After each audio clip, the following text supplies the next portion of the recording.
Welcome to the show both feared and revered by man and beast, the Helios blog. Today, Andrew Tate calls out Sean Strickland for beating up Sneako. This should be interesting. The reason she's alone is because she's difficult. Women are not accepting the bare minimum. Women fuck men they respect. All the women who say things like, I'm strong, independent, I don't need no man, like, y'all impress me. Women just gaslight each other and say what they want to hear.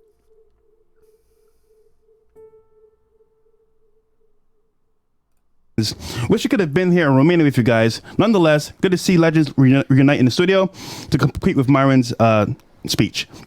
Yeah, I saw that clip. That was crazy. I don't know. All right, man, tap in, hit that subscribe button, Okay, sorry. I got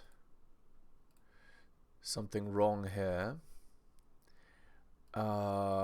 Because I'm not interested in this guy's reactions here. Okay. Let's see. Jacosa says, shout out to Sneako getting in the ring with MMA champions. Wish you could have been here in Romania with you guys. Nonetheless, good to see legends reunite in the studio to complete with Myron's speech. Yeah, I saw that clip. That was crazy.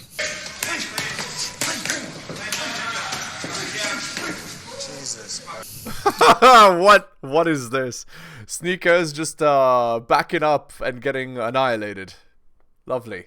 I don't know. Thoughts on Sneako?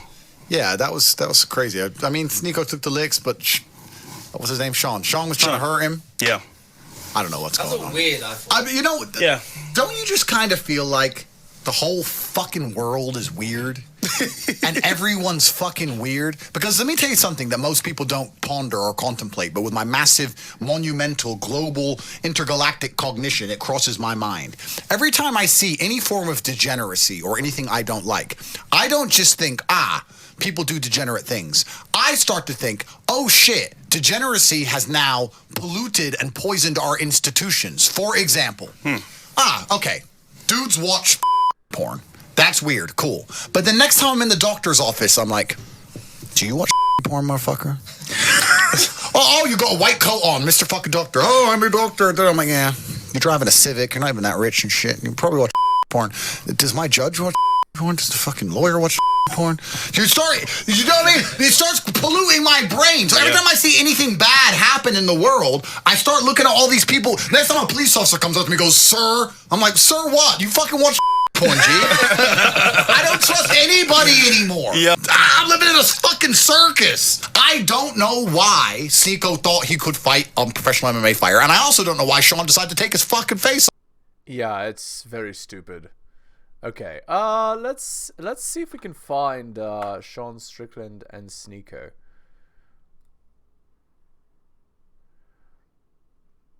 Here we go. I just want to streamer Sneako and former UFC aim against the fight. Not interested in this. Let's just play the clip. What are we doing here? Boxing. So he's Dan's buddy. Ready? I'm not gonna hit him in the body, you know. You're not gonna hit him in the body. I'm not hit him in the body. Ding ding ding. Are you guys ready? All right, let's make it 3 rounds, Ma. 3-5. Let's see the influencer. Let's see the influencer. Come on, bro. You're gonna be a fucking man. Let's see the influencer.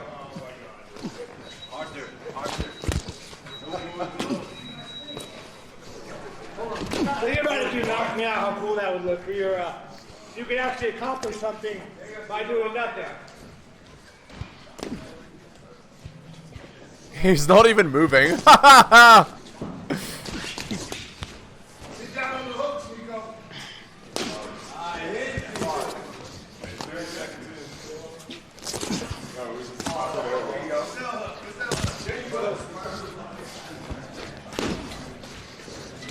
You know, as this round progresses, it's gonna get notice it works for you. Double up the punch, Sneako.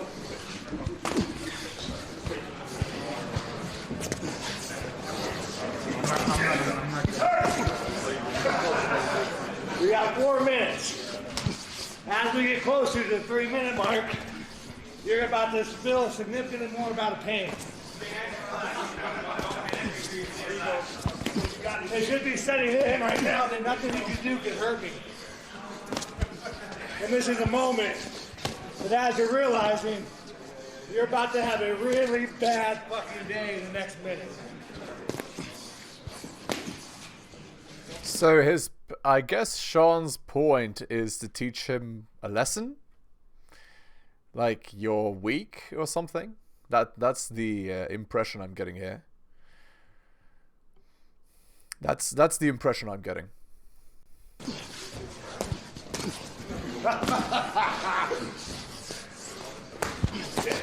you go. 90 seconds in. Here we go, bro. You're doing so good. Don't worry about your mic. There's this moment you're realizing that you cannot hurt me. Good work.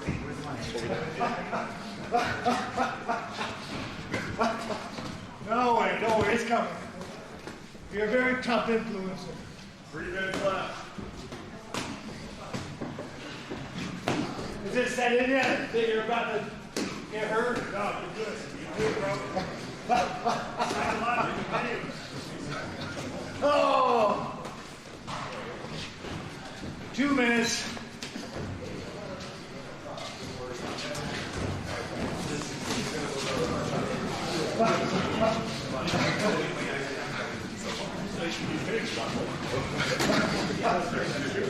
In your brain, halfway. Did you think this is how it was gonna go? Halfway. Sneako's not doing bad. He's yeah. Okay. Go. He's hurt. He's hurt. Ooh. Yeah, nice. Ooh. Good work.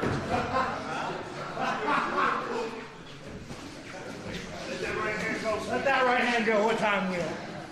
2 minutes. 2 minutes.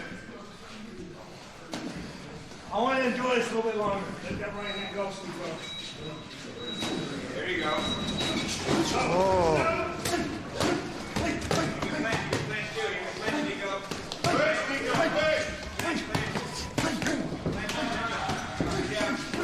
Jesus. You still good. Still good.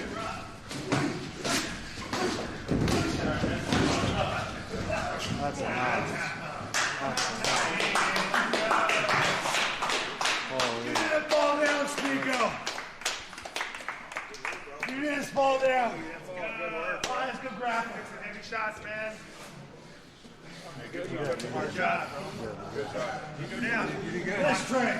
I've seen pro fighters get dropped by the shot. Hey, you didn't fall, Sneako. Good job. There you go. That was awesome. Good work. Hey, he's a world champion, Dan. Like, you're the world champion. Then you go down, he was a hard shot. World champion. Awesome.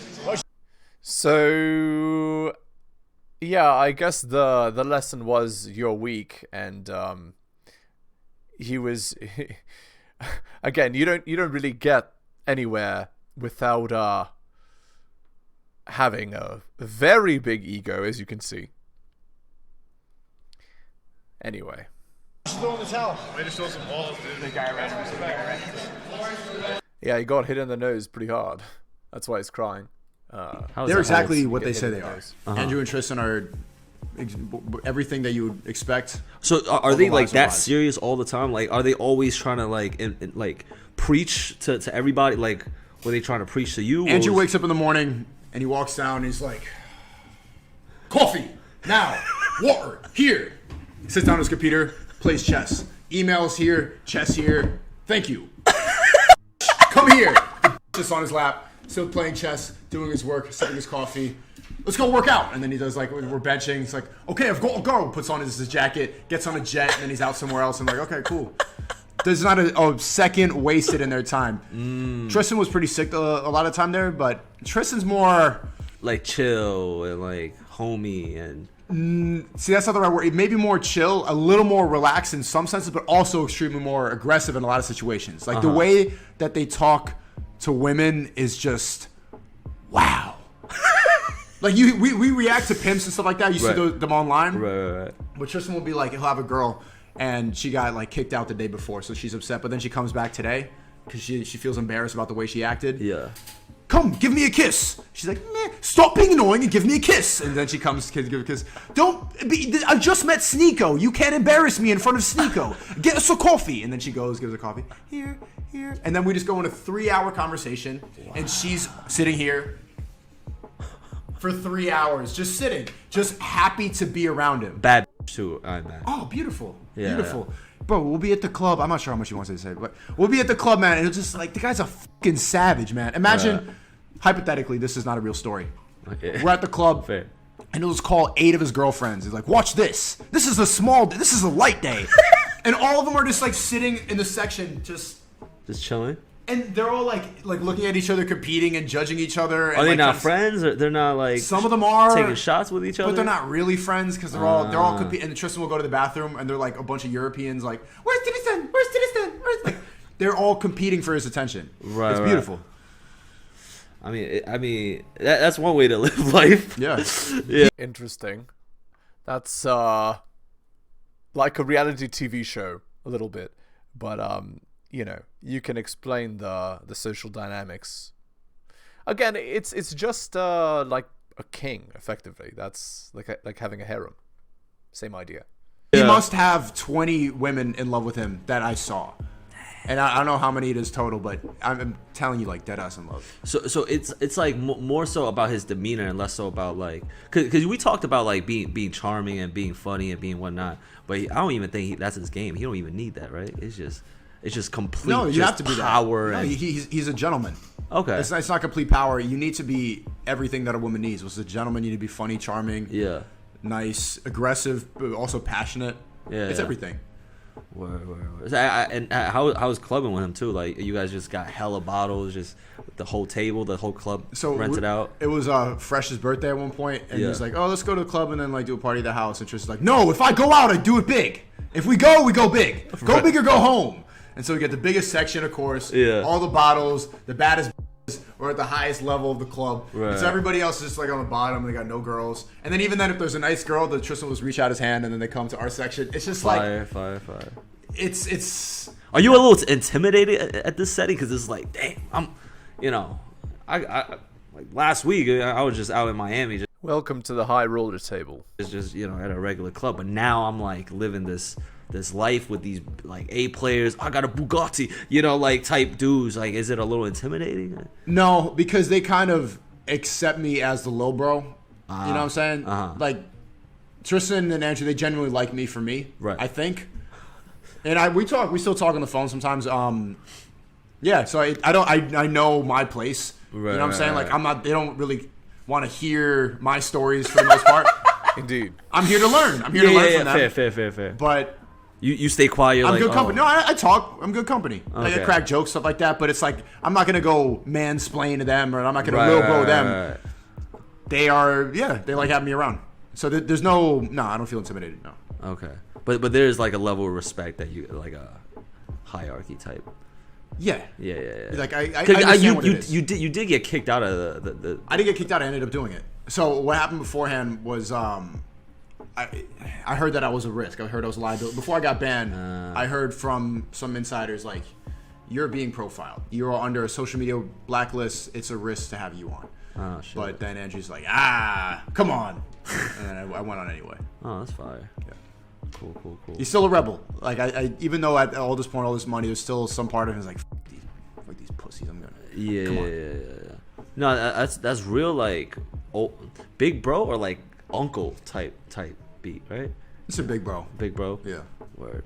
Damn, that's crazy to think that you tapped in all the way into Romania. Yeah, going from reacting to the videos to attending in the house, and I think that goes to show that. Brings back to my other point that negativity thrives on social media. Right. Okay, and next. Incel, and they will pick and choose the same thing. They'll pick and choose sound bites and reasons to cancel me instead of looking at the overall message. I'm trying to tell people to follow God. I'm trying to tell people about the spiritual warfare that's going on. I'm trying to tell people that we need to have a good, strong family and that they're trying to ruin that. But instead, they will try to cancel me. They'll try to like pick words and call me homophobic. Besides. And I've realized that people will adamantly defend the matrix rather than try to question it. And so people like you, and then even people like me, like as a result, they'll try to kill the messenger. They will attack you instead of try to attack the bigger problem. And that seems really close-minded to me. And it's opened up my mind to how many people will like strongly defend the matrix that they're in rather than try to ever think outside of the box. Yeah, that's accurate. Because when they start to question it and they start to realize that everything is programmed against them, they get angry. And the frustrating part, and I don't know how you deal with it, the frustrating part is that they choose the messenger rather than the message. Yeah, and you know, I'm very lucky. As I said, I'm hard to kill. So people coming for me and Andrew, it's not new. Like it's new on the internet, but you know, I've had enemies before. I've lived in bad parts of the world before. So like people coming at me with stupid messages on the internet and you know, releasing articles about me, calling me one thing or another. It really doesn't bother me, but it's not hurtful. It's just disappointing. Yeah, you're like, guys, open your eyes. When I say, you know. When I say don't be a brokey, learn how to make some money, level up, you know, it's not about money necessarily. It's about, I believe if you're a young man in this world and you don't have your financial situation together and you're not part of the top 1%, then you're not going to attract the top 1% women. You're not going to meet the women with low body counts who want to love you and start a family with you. If you stay a low quality man, you're going to meet a low quality woman, start a low quality family and have a low quality life. But it's true. I say it in an abrasive way, and people will cut clips of me or my brother saying, oh, you know, don't be broke, make some more money, you know, you don't want to be a broke, you don't want to be a loser. But I'm not trying to upset anyone. I'm just trying to show people the way that I think is to a better life and a more productive, more healthy, more happy life. But it's not what you say, it's how you say it. Indeed. You say it like you're broke. And like, to me, that's has motivated me since I started finding your videos and the Tate speak, all the emergency meetings. I've been watching it, and at first I watched it. You could see, like, you probably saw my first reaction to your podcast. At first I was like, you were wearing this is a $10,000 suit. Like, not all suits are the same. And I'm like, oh, this guy's so materialistic, blah, blah, blah. But then I kept listening and I realized the message is like, yo, this guy's way richer than me, has more life experience, as a successful fighter. Why am I going to sit here and cry and try to cancel him? I always wanted to be a fighter growing up. I grew up wanting to be a boxer, and I was told that was a violent tendency and I wasn't able to pursue that. And now I'm 23 and it's never going to happen. So boxing keeps you... boxing keeps you non-violent. Indeed. Boxing keeps you non-violent. It's a good place to release that aggression. That's right. It's a good place to teaches you discipline and everything. I've been going to a gym now, but I didn't get to do it when I was a kid. It is what it is. Yeah. And so instead of listening to you and getting mad all the time, I kept listening like, okay, they clearly know more than me. Why am I going to get angry at this? I want to start changing my life. I want to become better. At the time when I first started watching Tate's speech, and the emergency meetings, I was like still smoking weed every day. I wasn't, I was doing okay. I had hit 1 million subscribers on my main channel, but I was just getting into streaming, and I was like still kind of lazy and everything. And that kind of like lit a fire in my head. And I was like, yo, I really got to step up my game. Like, it's either now or never. Time is money. And since then, like, I've had the most successful month I've had. I've cut out, like, I don't make excuses anymore. I'm talking to more millionaires. I'm putting myself in the right circle. And I know, and what I want to show, because you already blew up as a millionaire. I blew up as a brokey. Like, I still have, I had a good month and I could finally pay off my student loans. So what the chat's going to see and what people are going to see who watch me is my transition into becoming a multi-millionaire. And I've been saying it every stream, like, I'm broke. I'm a fucking brokey, but watch me. Clip this again in a year. Someone post this on TikTok in a year when I'm a multi-millionaire. And if they see me, and when they do see me make that transition, it's going to be like, yo, he did it right in front of our eyes. And I am in the same exact position. So, my fault. They could choose to hate, or they could choose to change their life. That speech you just gave about, I'm not smoking weed, I'm attacking the gym, I care more about money, I'm networking better because I've been watching you and Andrew. That is 99% of the feedback I get about what me and Andrew teach. It's just the people who talk shit about us are louder than those people. I'll get a private message saying, look, man, you changed my life. I was dealing badly with this, I was dealing badly with that. Now everything's much better, it's back on track. I mean, you gave me a similar speech just 1 second ago, and that makes me smile. It really makes me happy to think that I have something to teach young men. And the people who hate me are just louder than all of those people. And the people that hate so they you got are bigger kind of mouths. Feminine. The people that hate you are kind of feminine, because, like, ultimately what men need is like a tough older brother figure. Someone to be like, yo, keep your head up, pussy. You acting like a bitch. I had one. You're acting like a bitch. Wake the fuck up. Someone to punch you. We don't need to be sitting in therapy talking about our feelings to get better. We need to say, get up. That's how we get motivated. The people that are loud and hate you, gay people, triggered feminists, fat men who don't want to improve. Yeah, they've given up. They've already given up. You can categorize your haters, and they're the same as the people who hate me. They're people who gave up. And that's why it doesn't make me mad, and you all look the same. If I asked, like, L3 Productions or the L3 podcast, I saw the H3 for you. If I asked Ethan Decline, all his audience to post a selfie, they would all look exactly the same. Green hair, overweight, they, them. So it's like, why am I going to get mad at these people? You don't. It's the difference between the people like you and the people like Lasanabi and Ethan Decline is the difference between ambition and complacency. You're promoting ambition, and we're seeing the results. People do not want to change their life. People would rather stay in the position that they're in. Whereas Lasanabi and Ethan Decline, they're promoting complacency. It's okay. It's fine this way. Everything sucks. This is bad. It's an echo chamber. But I saw a TikTok of him recently saying, "Hey Andrew, I may be fat and blah blah, but I have a wife. A woman chose me." And that one line, I just thought, a woman chose me. Woman chose me, not the other way around. It's ridiculous. When you're a man at the top, you get to choose the women that you want to be with. Yep. A woman chose you. Well done. His dynamic is so wrong, even in that one line, which is one of the only things I've ever heard this guy say, by the way. So when you say I don't have social media, I don't have a TikTok account. Neither do I. I don't have a TikTok account.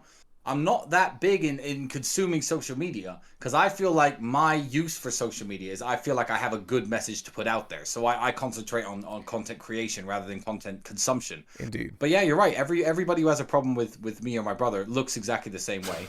And I think they've given up to the point where it's easier to attack us and say that we're wrong because no matter, Ethan could never become me. It's done. His ship has sailed. He's at least 15 years older than me. He looks it for sure. He could never be me or Andrew. So better to keep his audience, keep his people happy, keep making his money from his super chats.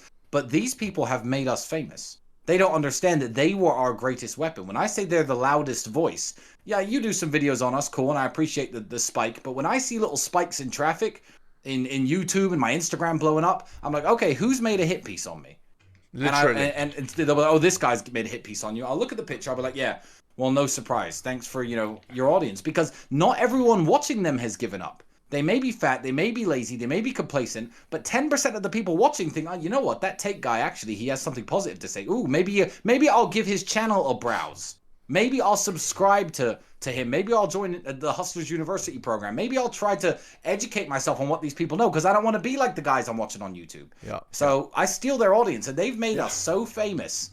And that makes them so mad, and they have nothing else to do but continue to make us famous. They still talk about us all the time. The worst thing you could do for me, for all these guys out there, is just stop saying my name everywhere. They can't help it. They can. It's kind of like how Trump won the election in 2016. All the mainstream media, all the same demographic of people could not stop talking about Trump. And they didn't realize that by saying his name over and over again, the people, the silent majority was like, oh, okay, this Trump guy, he's an outsider. He's not like the rest of them. So the more they tried to hit piece, eventually he won the fucking election. What started off as a joke, somebody that was just like, and it's pretty much the exact same thing with your rise to fame. And it's a way to navigate around cancel culture. So many of my YouTube contemporaries, they get so afraid, like, I'll be at a party and then there's a spike in the Cove. So they can't post a video for 2 weeks because they don't want their audience to be like, why weren't you wearing a mask and staying at home? You were at a party during a spike. And so they need to navigate around cancel culture. But I encourage a lot of the people, the new content creators, to just don't give a fuck about that, because it might hurt your feelings a little bit seeing the hate comments, but it's better to just let them be mad about you, because it's if you all publicity is good publicity. You know. Yeah. The people who really resonate with the message will see the people crying and complaining and realize the truth. Yeah, and the love is so much greater than the hate as well. People say, how do you deal with the negative comments? I'm like, one, it doesn't bother me, but for every one I get, for every one stupid message I get 9 positive ones. Saying, hey, man, you helped me give up weed. You helped me. Now I do push-ups in between TV commercial breaks. That's a trick that I spoke about 5 years ago when no one knew who I was. But people are going through my old meeting. When I watch emergency meeting on the stream, I'll immediately be like, yo, 30 push-ups right now, chat. And I'll just yell at my chat. 30 push-ups go right into your video again. Yeah, I mean, it's these are all tricks and tips and. What? Okay. What's better, the pussy or the validation? Neither. I don't. Indeed. I don't think that. You would do that for any reason. You know, if I ever in the past talked about, you know, how many beautiful women I can get, I feel like I'm still trying to again inspire young men to a healthier way of life, because to find anything good. So let's say you want to become an expert on apples. This is an example I've used before. If you pick up the first apple you've ever tried in your life, bite it and like it, and you think, oh, this is good. I feel like to know what a good apple is and what a bad apple is, you have to try a variety of different apples. So Accurate. I don't advocate it as a lifestyle. I don't think guys in their 40s, late 30s, even my age, should be aimlessly running around chasing women just to have sex with them or just for the validation. I feel like as a young man, it's smart to play the field, certainly, because you've probably had some bad apples in your life. You probably found some good apples, but now, next girl you meet, you'll know what kind of quality woman she is. I believe it teaches you. It's an educational process. That's right. So no, the validation isn't part of it. I agree and the entirely. sex is just, let's say, a bonus of it. But I believe female company is, you know, one of the best things in the world. It's ultimately for the long term, because it's not her, it's an avatar of her, right? Is the principle. Okay. Let's end the video there. Hit the like, hit the sub, hit all for notifications, drop me a donation. Like Hunter M, Adrian L, Tom and Bobby, Dylan, Renaissance Press, Brian, and Andrew C. Shoutouts to you, most recent purchaser of Strategist Guide to Seduction. Thank you. My books can be bought at bit.ly/heliosbooks. Go to my Patreon and subscribe at patreon.com/theheliosblog. Want me to help you out? Well, I do offer coaching. Message me at theheliosblog@gmail.com and I'll slot you right in. Thank you so much for listening, guys, especially if you listen to the end. I really do appreciate it. Take care of yourselves, and I'll see you next time.